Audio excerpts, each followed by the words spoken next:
رسول اللہ صلی اللہ علیہ وسلم کے زمانے میں یا رسول اللہ صلی اللہ علیہ وسلم کے بعد 80-90 سال تک کوئی مورخ نہیں پیدا ہوا جس نے تاریخ لکھی ہو۔ زبانی روایات سے یہ تاریخ 1 صدی بعد لکھی جانی شروع ہوئی ہے۔ یہ زبانی روایات لوگوں میں پھیلی ہوئی تھیں۔ یہی روایات ہیں جن کو بعد میں ہمارے محدثین نے چھان پھٹک کے رسالت مآب صلی اللہ علیہ وسلم کے زمانے کے تاریخی ریکارڈ کو مرتب کیا۔ یہی روایات ہیں جن کو ہمارے مورخین نے بعد میں اپنی کتابوں میں لکھا۔ تو کم و بیش 1 صدی تک کسی مورخ نے قلم نہیں اٹھایا۔ معاصر مورخ جب لکھتا ہے تو وہ ہر چیز کی تنقیح کرتا ہے، تحقیق کرتا ہے، وہ یہ جاننے کی کوشش کرتا ہے کہ واقعہ کیا ہے، کیونکہ اس کا ذہن مورخانہ ذہن ہوتا ہے۔ لوگ واقعات بیان کرتے ہیں، قصے بھی بن جاتے ہیں، کہانیاں بھی بن جاتی ہیں۔ انہی قصوں اور کہانیوں کے ذریعے سے بعد کے لوگوں نے کچھ تنقیح کر کے یہ سارا مواد مرتب کیا ہے۔ تو اس میں یہ روایت عام ہو گئی کہ سیدہ عائشہ رضی اللہ عنہا کی عمر نکاح کے وقت 6 سال تھی اور رخصتی کے وقت 9 سال تھی۔ میں نے اس پر میری کتاب مقامات میں آپ پڑھ سکتے ہیں، ایک آرٹیکل لکھ کے اس کے بارے میں کچھ سوالات سامنے رکھ دیے ہیں اور اسی مواد کی بنیاد پر رکھ دیے ہیں جو ہمارے مورخین نے زبانی روایتوں سے مرتب کیا ہے۔ میں آپ کے سامنے بھی وہ مواد رکھ دیتا ہوں اور پھر دیکھیے کہ کیا فی الواقع یہ بات معقول ہو سکتی ہے جو عام طور پر کہی جاتی ہے یا لکھی جاتی ہے یا مانی جاتی ہے۔ یہ سارا واقعہ جس طرح کے یہ حضرات بیان کرتے ہیں، اور اگر کوئی شخص اس کی تحقیق کرنا چاہے تو جو تاریخ کی سب سے پہلی کتاب ہے وہ طبقات ابن سعد ہے، اس میں سیدہ عائشہ کے ترجمے میں اس کو دیکھ سکتا ہے۔ میں نے بھی اپنے آرٹیکل میں اس کے ضروری حصے نقل کر دیے ہیں۔ یہ واقعہ کیا ہے؟ یہ واقعہ یہ ہے کہ رسالت مآب صلی اللہ علیہ وسلم نے سب سے پہلے سیدہ خدیجہ سے شادی کی، ہر آدمی کو معلوم ہے۔ اس وقت حضرت صلی اللہ علیہ وسلم کی عمر 25 سال کے قریب تھی، اور سیدہ کی عمر کے بارے میں بتایا جاتا ہے کہ وہ بیوہ تھیں، ان کے بچے بھی تھے، 38-40 مختلف روایات ہیں۔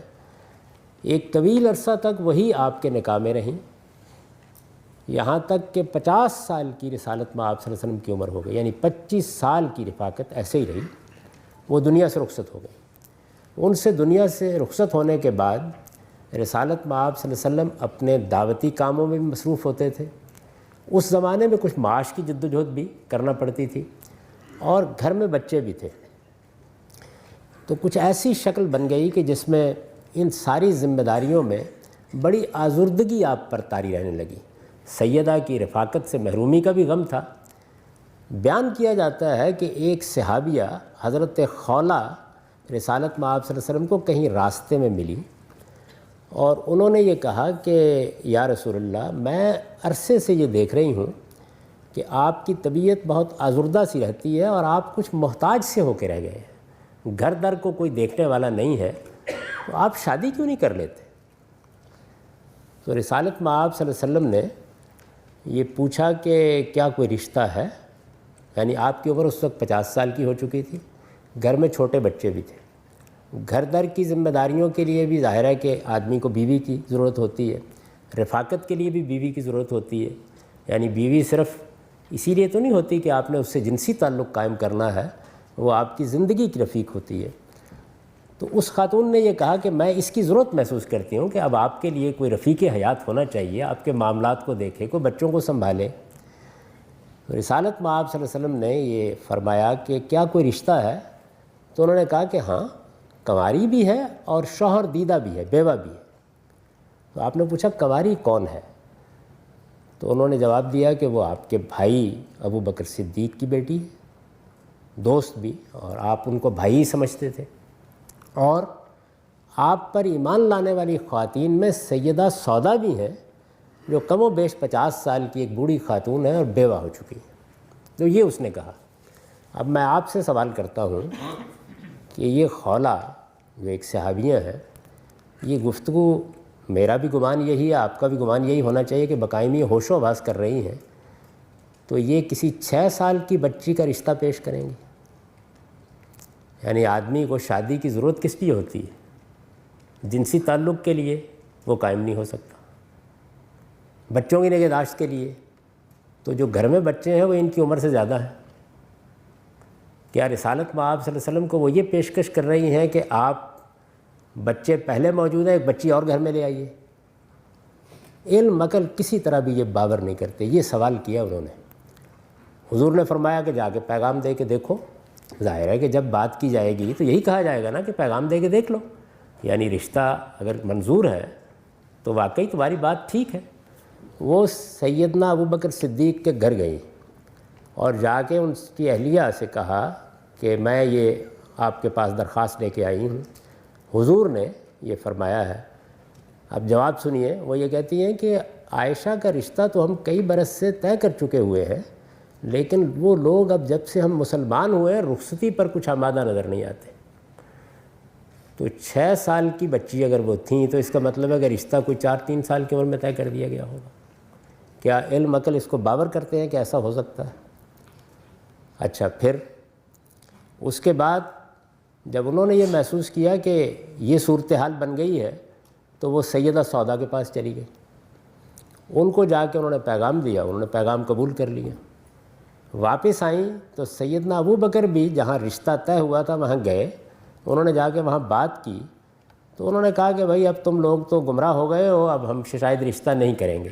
تو وہاں سے رشتہ ختم ہو گیا. حضور دونوں جگہ رشتے کا پیغام دے چکے تھے، چنانچہ آپ نے دونوں کو قبول کر لیا اور سیدہ سودا کو گھر لے آئے. اس میں جو حکمت پیش نظر تھی وہ یہ تھی کہ ایک بزرگ خاتون، ایک شوہر دیدہ خاتون جس کی عمر کم و بیش 50 سال کے قریب ہے، وہ گھر آئے گی تو اگر میں اس کے ساتھ کسی کنواری کو بھی لے آتا ہوں تو اس کی حق تلفی ہوگی. تو آپ نے سیدہ سودا ہی کو ترجیح دی، حالانکہ دونوں رشتے منظور ہو چکے تھے. سیدہ سودا کو ترجیح دی، اور اس لیے بھی کہ وہ بچوں کی نگہداشت گھر در کو دیکھنے کے لیے زیادہ بہتر ہوگی. سیدہ عائشہ کی رخصتی نہیں ہوئی. 3 سال مکے میں گزر گئے، 2 سال مدینے میں گزر گئے، یہاں تک کہ سیدنا ابوبکر صدیق رضی اللہ عنہ نے یہ پوچھا جا کے کہ اب آپ اپنی بیوی کو گھر لے آئیے، چونکہ معاملہ طے ہو چکا تھا.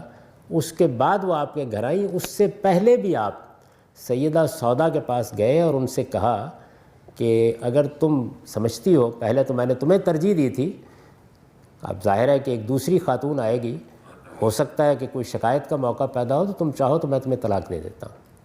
تو انہوں نے کہا کہ نہیں، میری اب کوئی مرد کی خواہش ہی نہیں باقی رہی، میں تو بس یہ چاہتی ہوں کہ قیامت کے دن آپ کی ازواج میں اٹھوں، میں اپنا سارا وقت بھی نئی آنے والی خاتون کے لیے وقف کر دیتی ہوں. تب سیدہ کی رخصتی ہوئی. یہ سارا واقعہ ہے. یہ واقعہ کیا کسی 6 سال کی بچی کے بارے میں ہو سکتا ہے؟ علم اگر اس کو مانتے ہیں، کیا یہ بات کہی جا سکتی ہے؟ تو اس میں ہوا کیا؟ ہوا یہ ہے کہ عربی زبان میں بھی اعداد ایسے ہی بولے جاتے ہیں جیسے انگریزی میں ہے. یعنی اردو میں ہم کہتے ہیں 22 تو 1 ورڈ بن جاتا ہے، انگریزی میں کہتے ہیں 22 تو 2 لفظ بن جاتے ہیں. کسی جگہ پر 6 اشر میں سے اشر گر گیا ہے اور بس اس کے بعد کہانی چل پڑی 6 سال 6 سال 6 سال، یعنی 16 سال یا 19 سال کو اگر لکھنا ہو تو عربی میں اسی طرح 2 لفظ ہوں گے، 9 اشر 6 اشر. یہ صورتحال ہوئی ہے. اس وجہ سے یہ محض افسانہ ہے، اس کی کوئی حقیقت نہیں ہے. علم اگر نہ اس کو قبول کرتے ہیں نہ واقعات اس کو قبول کرتے ہیں. ہماری تاریخ میں جو سب سے بڑے آدمی ہے ابن خلدون، انہوں نے بالکل صحیح اصول بیان کیا اپنے مقدمے میں کہ جب کوئی واقعہ بیان کیا جائے تو پہلے اس کو علم اور عقل کی روشنی میں جانچ لیجئے وہ قابل قبول بھی ہے یا نہیں ہے، اس کے بعد روایات کو دیکھا جاتا ہے. تو یہ ساری گفتگو میں نے آپ کو سنا دی ہے. اس کے علاوہ بھی بے شمار قرائن ہیں جن سے معلوم ہوتا ہے کہ ان کی عمر 16 سے 19 سال کے درمیان تھی جب یہ رشتہ طے ہوا ہے، اور ظاہر ہے کہ اس کے کچھ برس کے بعد پھر ان کی رخصتی ہوئی. تو میری جو کچھ تحقیق ہے وہ میں نے آپ کی خدمت میں عرض کر دی. آپ اس کو مزید دیکھنا چاہیں تو میری کتاب مقامات میں سیدہ عائشہ کی عمر کے عنوان سے آرٹیکل دیکھ سکتے ہیں. بعض محققین نے دور حاضر میں اس پر پوری کتابیں بھی لکھ دی ہیں. یہ محض ایک داستان ہے جو لوگوں میں شہرت پا گئی ہے. ان کی عمر ہرگز 6 سال یا 9 سال نہیں تھی، وہ بالکل شادی کی عمر میں تھی. ان کا رشتہ پہلے سے طے ہو چکا ہوا تھا، اور خولہ رضی اللہ عنہ نے بہت سوچ سمجھ کر ان کا رشتہ تجویز کیا تھا. وہ اس قابل تھیں کہ گھر کو آ کے سنبھال سکتیں، معاملات کو دیکھ سکتیں. یہ چیز جو ہے یہ ذہن سے بالکل نکال دیجئے. لیکن جو لوگ بس ایک قصہ، ایک داستان ایک بار رواں ہو جاتی ہے اسی پر ڈیرے ڈال کے بیٹھ جاتے ہیں، وہ اس طرح کی علمی اور عقلی تنقید سننے کے لیے تیار نہیں ہوتے.